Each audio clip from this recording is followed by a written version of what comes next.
Narx bilan raqobat qilish bu bankrotlikka eltuvchi yo'l.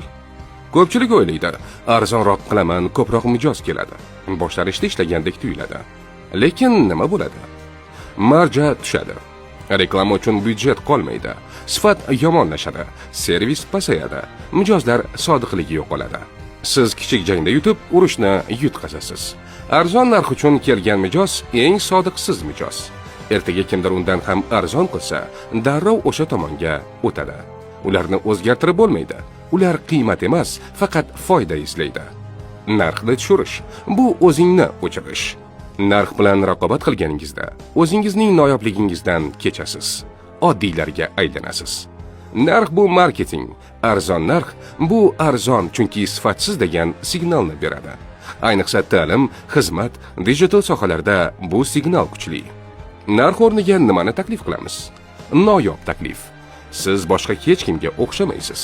Xizmat, wow, effekt beradigan servis. Content, qiymat orqali ishonchni sotasiz. Jamiyat, brend atrofida emotsional bog'liqlik yaratasiz. Apple, Starbucks, Tesla o'z kategoriyasida eng qimmat, lekin eng sevimli. Nega?